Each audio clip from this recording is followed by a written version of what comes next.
host, Gina Loudon. Gina, what do you make of this race, and where does Rick Perry fit into that for you?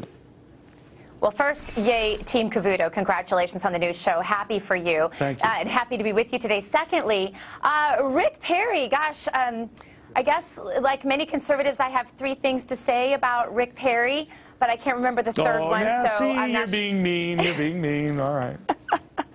Well, I am excited, and I'm not going to get into the bloodbath on the GOP side of things. We have some great candidates, and any of them, Neil, as you know, would be such a vast improvement on what we have right now. So I'm looking forward to this, Who is your candidate, Gina? Do you prefer, like, do you like the rebel rousers, and who would they be?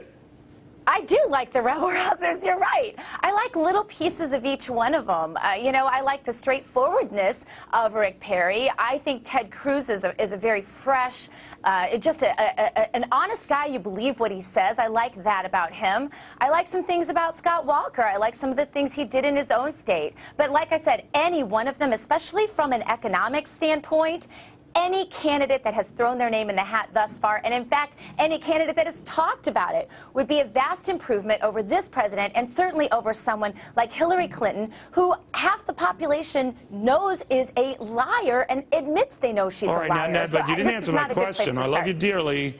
If you had to cut straws right now, would it be Rand Paul? Would it be Ted Cruz? By the way, Ted Cruz just tweeted out welcoming fellow Texan Rick Perry to the race, calling him a patriot. Good guy, blah, blah, blah. So, you know, the language, they're all seemingly nice to each other, but you know, that's going to go. But who's your candidate as things stand now? I don't have a candidate yet, Neil. I'm still watching, too. I really want to see these candidates vetted. I want to know that they're not going to make mistakes like some of them made in the last election. But I can tell you that the establishment candidates are not my candidates. All right, so Jeb Bush is Jeb Bush is establishment. Yeah. So he's not your candidate.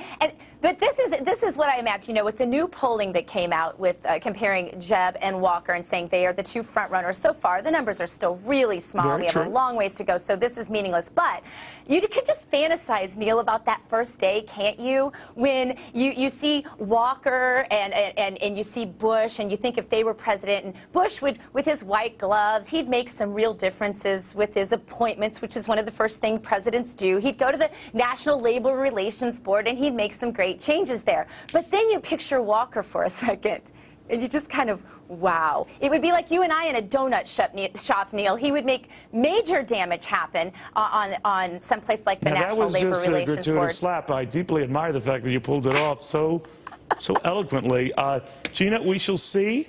Doesn't look like you imbibed in these donuts, but I get the gist of it. All right, thank you. Good seeing you again, Gina. We'll see how this all sorts out. You too, Neil.